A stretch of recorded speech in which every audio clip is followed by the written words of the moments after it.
Hello നമസ്കാരം, ഞാൻ Anjana, property consultant from Dubai real estate. എല്ലാവരും സുഖമായിട്ടിരിക്കുന്നു വിചാരിക്കുന്നു. ഞാനിന്ന് ഡയറക്റ്റ് തന്നെ പ്രൊജക്റ്റിലേക്ക് പോവാണ്, കാരണം നമുക്ക് അധികം സമയമില്ല. ഇന്ന് ഈവനിങ് ആണ് നമ്മുടെ പ്രൊജക്റ്റ് ലോഞ്ച് വരുന്നത്. അപ്പോൾ വിത്തിൻ 1 or 2 ഡേയ്സിനുള്ളിൽ കംപ്ലീറ്റ്ലി സോൾഡ് ഔട്ട് ആകാൻ പൊട്ടൻഷ്യൽ ഉള്ള ഒരു പ്രൊജക്റ്റാണ്. കാരണം ഇവരുടെ പ്രീവിയസ് ലോഞ്ച് നമ്മുടെ ജുമേറ വില്ലേജ് സർക്കിൾ വന്നു കഴിഞ്ഞപ്പോൾ EOI സബ്മിറ്റ് ചെയ്തിട്ട് പോലും യൂണിറ്റ് കിട്ടാതെ പോയ പലരും ഉണ്ട്. അപ്പോൾ അവരൊക്കെ വെയിറ്റിംഗ് ആണ് ഈ ഒരു ലോഞ്ചിന് വേണ്ടിയിട്ട്. അപ്പോൾ ഞാൻ പറഞ്ഞു വരുന്നത് ദുബായിലെ ഫാസ്റ്റസ്റ്റ് ഡെവലപ്പർ ആയിട്ടുള്ള ബിങ്കാത്തിനെ പറ്റിയാണ്. ബിങ്കാത്തി നമുക്കറിയാം, ഗ്ലോബലി വെൽ നോൺ ആണ്, റെപ്യൂട്ടഡ് ആയിട്ടുള്ള ഒരു ഡെവലപ്പറാണ്. ദുബായിലെ ഫാസ്റ്റസ്റ്റ് ഡെവലപ്പർ എന്നുള്ള പേരും ഇവർക്ക് തന്നെയാണ്. ഇവരെ പ്രീവിയസ്ലി ബ്രാൻഡ് ചെയ്തിരിക്കുന്നതും നമ്മുടെ ലക്ഷറിയസ് വാഷ് ബ്രാൻഡായിട്ടുള്ള ജേക്കബ് ആൻഡ് കോ, പിന്നെ മെർസിഡീസ് ബെൻസ്, ബുഗാട്ടി, പിന്നെ നമ്മുടെ ഫുട്ബോൾ താരം നെയ്മർ റീസെൻ്റ്ലി ഇവരുടെ കയ്യിൽ നിന്ന് 460 കോടിയുടെ ഒരു പെൻറ്റ് ഹൗസ് എടുത്ത ന്യൂസൊക്കെ ഭയങ്കര വൈറലായതാണ്. അപ്പോൾ അതുപോലെ ഗ്ലോബലി വലിയൊരു ഓഡിയൻസും ക്ലയൻസും ഉള്ള ഒരു ഡെവലപ്പറാണ് ബിങ്കാത്തി. ഇനി ഞാൻ ലൊക്കേഷനിലേക്ക് പോകാം. ഈ ഒരു പ്രൊജക്റ്റ് വരുന്നത് Jumeirah village triangle. Jumeirah Village circle നിങ്ങൾ ഒരുപാട് കേട്ട് കാണും അല്ലേ? കഴിഞ്ഞ 2 വർഷം ഏറ്റവും കൂടുതൽ ട്രാൻസാക്ഷൻസ് നടന്ന അവിടെയാണ് നമുക്കറിയാം. ആ ഒരു ഏരിയയുടെ തൊട്ടടുത്ത് വരുന്നത്, എന്നാൽ JVCയുടെ അത്രയും വലിയ ബഹളങ്ങളോ വലിയ ഹൈറൈസ് ബിൽഡിങ്സോ ഒന്നും ഇല്ലാത്ത ശാന്തസുന്ദരമായിട്ടുള്ള ഒരു സ്ഥലമാണ് JVT. ആ പേര് പറയുന്ന പോലെ, ജുമേറ വില്ലേജ് ട്രയാങ്കിൾ എന്ന് പറയുന്ന പോലെ തന്നെ ഒരു ട്രയാങ്കിൾ ഷേപ്പിൽ വരുന്ന ഒരു ലാൻഡ് പാഴ്സലാണ്. നഖീലാണ് അത് ഡെവലപ്പ് ചെയ്തത്. അവിടെ നമുക്ക് വില്ലാസും ടൗൺ ഹൗസും അതുപോലെ അപ്പാർട്ട്മെന്റ്സും കാണും. പക്ഷേ ഏറ്റവും കൂടുതൽ അവിടെ ഉള്ളത് എന്താണെന്നറിയോ? വില്ലാസും ടൗൺ ഹൗസാണ്. അതുകൊണ്ട് അവിടെ വലിയ ബഹളങ്ങൾ, വലിയ ക്രൗഡ് നമുക്ക് കാണാൻ പറ്റില്ല. ഉള്ളത് തന്നെ നല്ല ക്വാളിറ്റി ക്രൗഡാണ്, വലിയ രീതിയിൽ ട്രാഫിക്കും ഇല്ല. ഇനിയിപ്പോൾ അവിടെ ഉള്ള അപ്പാർട്ട്മെന്റ്സ് ആണെങ്കിൽ തന്നെ ഒക്കെ ഒരു ലോ റൈസ് ബിൽഡിങ്സ് ആണ് പോകുന്നത്.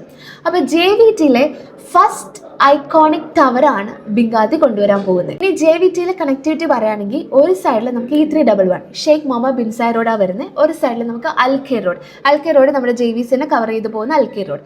ഇനി ഓൾറെഡി ഗവൺമെൻറ് ഒരു 1.5 ബില്യൻ്റെ ഒരു പ്രൊജക്റ്റ് ലോഞ്ച് ചെയ്തിട്ടുണ്ട്.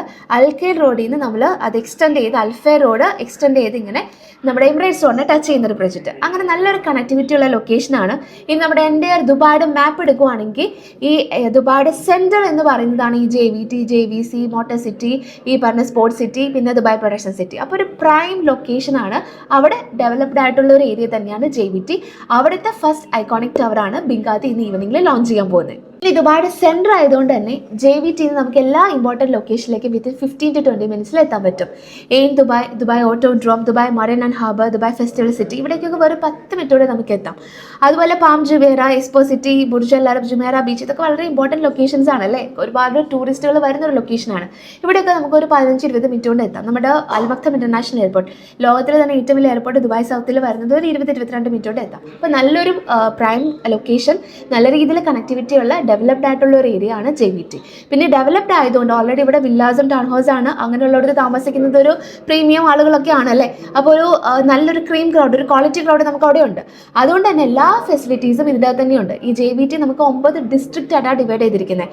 ഇതിൻ്റെ അകത്ത് നമുക്ക് ക്ലിനിക്സ് വരുന്നുണ്ട്, നേഴ്സറീസ് വരുന്നുണ്ട്, ഫേമസ് ആയിട്ടുള്ള സ്കൂൾസ് ആണ്, ആർക്കാഡിയ സ്കൂൾ, സൺമാർ സ്കൂൾ, ഇതെല്ലാം വരുന്നുണ്ട്. പിന്നെ tennis court, football court, community park, അങ്ങനെ എല്ലാ ഫെസിലിറ്റീസും നമുക്ക് ഈ JVTയുടെ അകത്ത് വരുന്നുണ്ട്. പക്ഷെ അവിടെ കൂടുതലും ടൗൺ ഹൗസും വില്ലാസ് ആയതുകൊണ്ട് തന്നെ അപ്പാർട്ട്മെന്റ്സിന്റെ അവൈലബിലിറ്റി കുറവാണ്.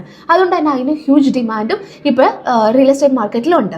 ഇനിയിപ്പോൾ ഒരു 1 ബെഡ്റൂം എടുക്കുകയാണെങ്കിൽ തന്നെ നമ്മുടെ നാട്ടിൽ ഒരു 16-17 ലക്ഷം രൂപയാണ് റെന്റൽസ് പോകുന്നത്. ഒരു സ്റ്റുഡിയോയ്ക്ക് പോലും ഇപ്പോൾ അവിടെ ഒരു 55,000 ദിർഹംസ് ആണ് ഒരു ആവറേജ് സ്റ്റുഡിയോന്റെ റെന്റൽസ് പോകുന്നത്. നാട്ടിൽ ഒരു 11 ലക്ഷം രൂപ. അപ്പോൾ അപ്പാർട്ട്മെന്റ്സിന് അവിടെ ഓൾറെഡി നല്ല ഡിമാൻഡ് ഉണ്ട്. ഇനി പ്രൊജക്റ്റിലേക്ക് വരാം. ഈ ഫിഗറിൽ കാണുന്ന പോലെ ഈ റോഡിന്റെ അപ്പുറം ഇപ്പുറമായിട്ട് 2 ഐക്കോണിക് ടവേഴ്സ് ആണ് ബിങ്കാത്തി കൊണ്ടുവരാൻ പോകുന്നത്. ഞാൻ ഓൾറെഡി ലൊക്കേഷനിൽ പോയതാണ്. ഞാൻ ഈ ലൊക്കേഷൻ നിങ്ങൾക്ക് കാണിച്ചു തരാം. ഇപ്പോൾ ഞാൻ നിൽക്കുന്ന റോഡ്, ഈ ഫിഗറിൽ കാണുന്ന അതേ റോഡിൽ തന്നെയാണ് ഞാനിപ്പോൾ നിൽക്കുന്നത്. എൻ്റെ ഒരു സൈഡിൽ ഇതാ ഒരു ടവർ വരുന്നു, അപ്പുറത്തെ സൈഡിൽ അടുത്ത ടവർ വരുന്നു. ബിങ്കാത്തി എൻ്റർ ഏരിയ ക്ലോസ് ചെയ്ത് വെച്ചിട്ടുണ്ട്. അപ്പോൾ ഇവിടെ ആർട്ടിഫിഷ്യൽ ബീച്ചും ഇവർ പ്രൊവൈഡ് ചെയ്യുന്നുണ്ട്. പിന്നെ ഈ എൻ്റെ പ്രൊജക്റ്റിൽ ഒരു ടവർ മാത്രമാണ് ഇന്ന് ഈവനിങ്ങിൽ ലോഞ്ച് ചെയ്യുന്നത്. അടുത്ത ടവർ പിന്നീട് അവർ ലോഞ്ച് ചെയ്യുന്നതായിരിക്കും. അപ്പോൾ ഇതിൽ തന്നെ നമുക്ക് സ്റ്റുഡിയോസ് വരുന്നുണ്ട്. 1 ബെഡ്റൂം, 2 ബെഡ്റൂം, 3 ബെഡ്റൂം ഒക്കെ വരുന്നുണ്ട്. ഒരു സ്റ്റുഡിയോൻ്റെ ആവറേജ് സൈസ് വരുന്നത് 400 to 500 സ്ക്വയർ ഫീറ്റ് ആണെങ്കിൽ, ഒരു 1 ബെഡ്റൂം നമുക്കൊരു 700 to 1000 സ്ക്വയർ ഫീറ്റ് വരെ അവൈലബിൾ ആണ്. അപ്പോൾ ഇതിലൊരു യൂണിറ്റ് എടുക്കാം. ഞാനിപ്പോൾ ഓൾറെഡി ഇതിൻ്റെ റെന്റൽസ് എത്രയാണ് പോകുന്നതെന്ന് പറഞ്ഞു. ഇപ്പോൾ അവിടെ ഒരു ആവറേജ് 1 ബെഡ്റൂമിൻ്റെ സെയിൽ പ്രൈസ് എന്ന് പറഞ്ഞാൽ തന്നെ 1.1 മില്യൺ എബോ ആണ് പോകുന്നത്. അപ്പോൾ നമുക്ക് ഇവിടെ വരുന്നത് ഒരു സ്റ്റുഡിയോൻ്റെ പ്രൈസ് സ്റ്റാർട്ട് ചെയ്യുന്നത് 800K ദിർഹംസ് ആണ്. ഒരു 1 ബെഡ്റൂമിൻ്റെ സ്റ്റാർട്ട് ചെയ്യുന്നത് 1.2 മില്യൺ ദിർഹംസിലാണ്. നമുക്ക് ടോപ്പ് ഡെവലപ്പറിൽ നിന്ന്, ഇത്രയും ഗ്ലോബലി ഡിമാൻഡുള്ള ഒരു ഡെവലപ്പറിൽ നിന്നാണ് നമുക്ക് ഈ ഒരു പ്രൈസിന് ആ ഒരു ഏരിയയിൽ, JVT പോലെ ഒരു ഏരിയയിൽ കിട്ടുന്നത്. ഇനി ഇതിൻ്റെ പേയ്മെൻറ്റ് പ്ലാൻ വരുന്നത് 70-30, 70% during construction and 30% on completion. ഇനി നമുക്ക് ഡൗൺ പേയ്മെൻ്റ് ആയിട്ട് വരുന്നത് 10% ആണ്. അപ്പോൾ നിങ്ങൾക്ക് ഇതിലൊരു യൂണിറ്റ് എടുക്കണമെന്നുണ്ടെങ്കിൽ എത്രയും പെട്ടെന്ന് തന്നെ നമുക്ക് എക്സ്പ്രഷൻ ഓഫ് ഇൻട്രസ്റ്റ് സബ്മിറ്റ് ചെയ്യണം. അതിന് വേണ്ടി വരുന്ന ടോക്കൺ എമൗണ്ട് 20,000 dirhams മാത്രമാണ്. That is $5,500. And completion will be on June 2027. അപ്പോൾ അത്യാവശ്യം വേണ്ട ഡീറ്റെയിൽസ് എല്ലാം ഞാനിപ്പോൾ ഓൾറെഡി പ്രൊവൈഡ് ചെയ്തിട്ടുണ്ട്. അപ്പോൾ ഇതിനെപ്പറ്റി കൂടുതൽ അറിയാനും ഇതിലൊരു യൂണിറ്റ് എടുക്കാനും വേണ്ടിയിട്ട് എത്രയും പെട്ടെന്ന് തന്നെ ഈ നമ്പറിൽ എന്നെ കോൺടാക്ട് ചെയ്യാം.